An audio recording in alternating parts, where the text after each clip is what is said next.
میرے دوستو، میں آپ کے سامنے چند نبیتلی باتیں کرنے لگا ہوں۔ عقیدہ ختم نبوت وہ عقیدہ نہیں ہے جس عقیدے پر کوئی کمپرومائز ہو سکتا ہے۔ عقیدہ ختم نبوت کوئی وہ عقیدہ نہیں ہے جس کے بغیر اسلام کی عمارت قائم رہ سکتی ہے۔ دیکھیں، جسم میں کئی اعضاء ہیں، ہاتھ بھی ایک عضو ہے، آنکھ بھی ایک عضو ہے، کان، ناک، زبان، پاؤں بھی ایک عضو ہے، لیکن اگر ان اعضاء میں انسانیت محرومی کی زندگی گزارے تو بندہ زندہ رہ سکتا ہے، لیکن دل و دماغ ایسی چیزیں ہیں، اگر ان میں کسی ایک چھوٹی سی جگہ کو متاثر کر دیا جائے تو انسان کی زندگی کے اوپر بالکل وہ موت کے سائے منڈلانے آ پڑتے ہیں۔ تو میرے دوستو، اسی طرح عقیدہ توحید اللہ کے بارے میں، عقیدہ ختم نبوت رسول اللہ صلی اللہ علیہ وسلم کے بارے میں ہے کہ اگر اس عقیدے میں کوئی چھوٹا سا رخنہ آ جائے، عمارت اسلام متزلزل ہو جاتی ہے۔ میرے دوستو، یہ بات ذہن میں رکھنا کہ ہم عقیدہ ختم نبوت کا تحفظ قادیانیت کے مقابلے میں نہیں کرتے، ہم عقیدہ ختم نبوت کا تحفظ مرزا قادیانیت کی صرف نفرت میں نہیں کرتے، ہم عقیدہ ختم نبوت کا تحفظ قادیانی اور مرزائیوں کے بغض میں نہیں کرتے، بلکہ قادیانی تو کل کے لوگ ہیں، 100 سالہ ان کی تاریخ ہے، اور ہمارا اسلام، ہمارا مذہب، ہمارا دین، قرآن، شریعت محمدی صلی اللہ علیہ وسلم کو 1400 سال سے قائم اور دائم ہے۔ قادیانیت معرض وجود میں نہیں تھی، اسلام نے عقیدہ ختم نبوت دیا ہے۔ قادیانیت کا نام و نشان نہیں تھا، اسلام نے عقیدہ ختم نبوت دیا ہے۔ ہم عقیدہ ختم نبوت اللہ کے فرمان اور نبی کے فرمان کے طور پہ مانتے ہیں۔ جب ہم یہ بات تسلیم کر لیں گے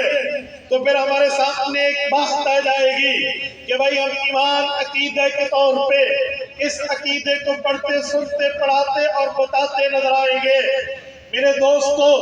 عقیدہ ختم نبوت کے تحفظ پہ ملک پاکستان میں قربانیاں موجود ہیں۔ ملک پاکستان سے پہلے بھی اس عقیدے کے اوپر قربانیاں موجود ہیں۔ ہر وہ قوم کا نوجوان سکسیسفل نوجوان ہوتا ہے، کامیاب نوجوان ہوتا ہے، جو اپنی قوم کی ہسٹری، اپنی قوم کا ماضی، اپنی قوم کی تاریخ کو یاد رکھتا ہے۔ میرے دوستو، اگر ہم نے عقیدہ ختم نبوت میں اور کو چھوڑیں، اس 100 سالہ تاریخ پر نظر ڈالیں اور اس کی اسٹڈی کر لیں، اس کا مطالعہ کر لیں، اس کو اپنی نظروں میں گزار لیں، یقین مانیے ہماری تاریخ کی باتیں پڑھنے کے بعد ہمارا جذبہ ایمان زندہ ہو جائے گا۔ میں آپ کو دعوت فکر دیتا ہوں، آج کی مجلس تحفظ ختم نبوت میں حضرت مولانا اللہ وسائع دامت برکاتہم نے مقدمہ مرزائیہ بہاولپور 3 جلدوں میں طبع جدید میں لکھ دیا ہے۔ آپ حضرت مولانا عزیز الرحمن ثانی سے دفتر ختم نبوت میں لے سکتے ہیں۔ میں ان تمام نوجوانوں سے، وہ مدارس کے ہو، مکاتب کے ہو،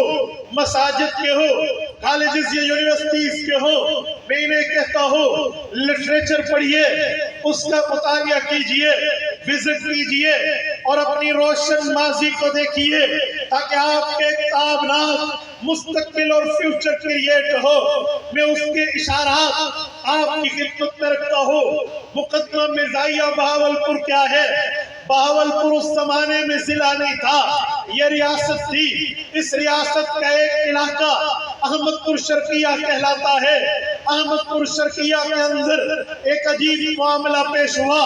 جو استاد محترم کلاس میں پڑھا رہے ہیں، ان کا نام مولانا الہی بخش ہے،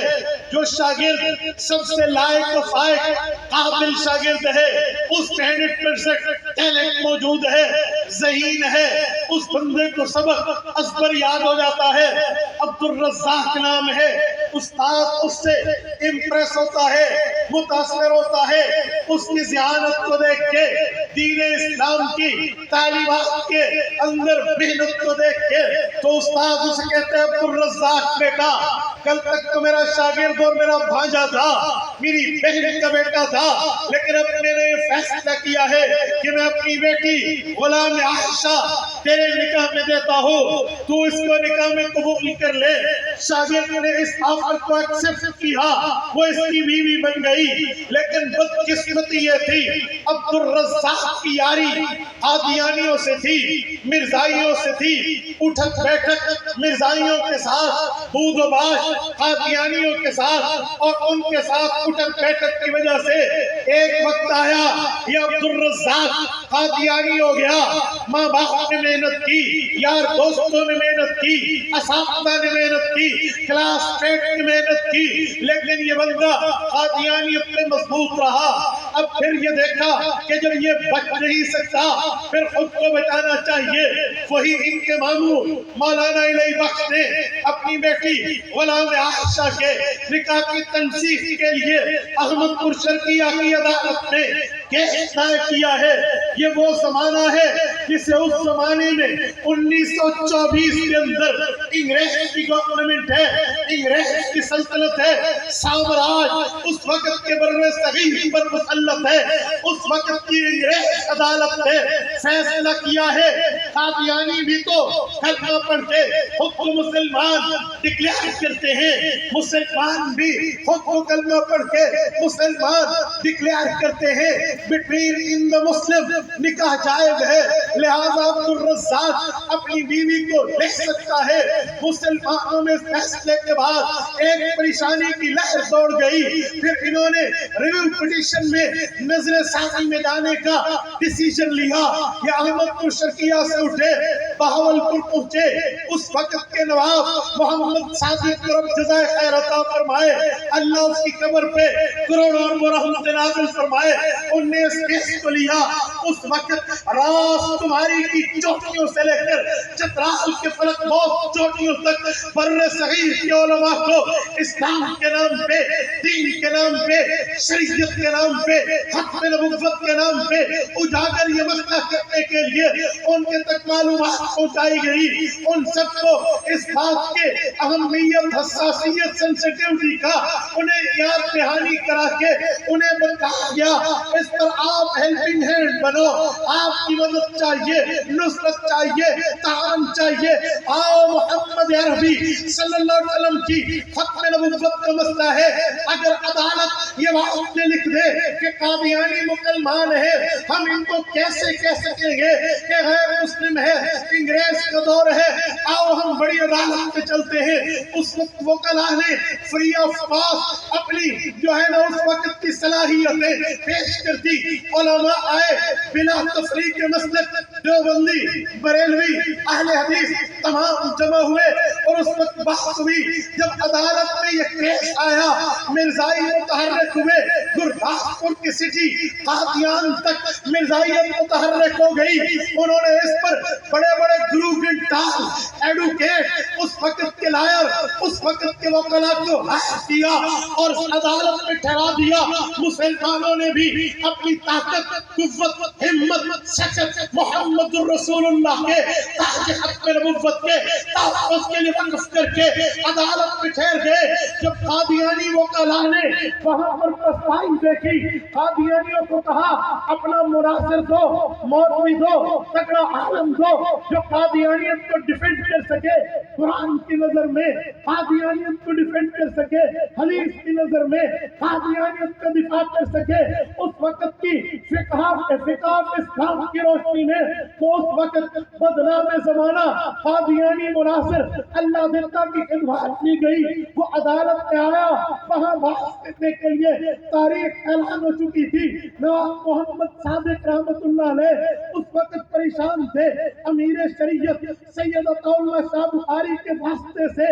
انڈیا میں موجود اس وقت کہ ہندوستان کے گاویل کی سرزمین پر موجود سید دادا محدث العصر خاتم المحدثین علامہ سید انور کاکا کشمیری رحمہ اللہ کو عرض کیا گیا، حضرات اس وقت اللہ زندہ کا آپ نے مقابلہ کیا تھا جب اللہ زندہ کا توتی بولتا تھا، لیکن آج دین پہ وقت آیا، ختم نبوت پہ وقت آیا، وہاں اللہ زندہ عدالت میں آئے گا۔ ہمارے علماء تو ہیں، وکلاء تو ہیں، لیکن ضرورت آپ کی ہے۔ سید زادے انور کاکا کشمیری نے بیماری نہیں دیکھی، تکلیف نہیں دیکھی، مرض نہیں دیکھا، بڑھاپا نہیں دیکھا، نکاحت و کمزوری اور ضعف و ویکنس پہ نظر نہیں رکھی، وہاں سے سفر شروع کیا، بہاولپور کی عدالت میں پہنچے، 22 فروری 1924 کا جمعہ جامع مسجد الصادق میں پڑھا کے اعلان کیا، مسلمانوں یاد رکھنا،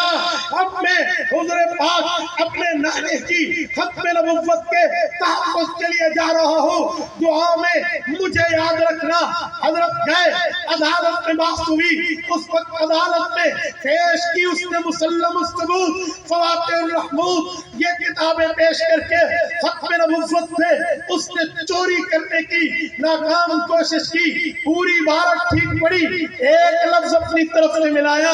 علامہ کے پاس کتاب نہیں تھی، رسول اللہ کے چوکیدار بن کے، حضور پاک کے پہرے دار بن کے، نبی پاک صلی اللہ علیہ وسلم کا ذات کا ذاتی محافظ پرسنل گارڈ بن کے کٹہرے میں علامہ انور شاہ ٹھہرے تھے۔ جج کو کہنے لگے، جج صاحب اس نے جھوٹ بولا، دجل سے کام لیا، یہ لفظ اس کتاب میں نہیں ہے۔ جج نے کہا، آپ کیسے کہتے ہو اس کتاب میں نہیں ہے؟ اس کے پاس کتاب ہے، تمہارے پاس کتاب نہیں ہے۔ علامہ فرمانے لگے، مجھے اس اللہ کی قسم جس اللہ نے ختم نبوت کا تاج رسول اللہ کو دیا ہے، میں نے 30 سال پہلے اس کتاب کا مطالعہ کیا تھا، اس میں لفظ نہیں تھا، اگر آج اس کتاب سے یہ لفظ دکھا دے انور شاہ اپنی موت لکھ دے۔ یہ ہمارے علماء نے اتنا بڑا چیلنج کیا ہے، ہمارے اکابر نے کام کیا، کتاب منگوائی گئی تو لفظ جھوٹے تھے۔ ایک تفصیل ہے، وہ پھر وقت آیا جس وقت کفر ہار گیا اور اسلام عدالت میں جیت۔ میں نے اشارہ دیا، اگر میرا کالج کا نوجوان، میرا مسجد کا نوجوان، میرے مدرسے کا نوجوان اس تاریخ کو پڑھے ہوئے ہو، خدا کی قسم یہ وہ تاریخ ہے، جب میں کئی بار اس کی سٹڈی کی، ہر بار جب اس کو کھولتا ہو نا اور غلام عائشہ کی تنسیخ کے نکاح کے واقعے کو پڑھتا ہوں کہ جب وہ بوڑھی ہے اور اپنے بیٹے محمد یحییٰ سے بات کر رہی ہے، اللہ کی قسم کتاب کا برق آنسوں سے بھیگ گیا۔ آپ اپنی ہسٹری تو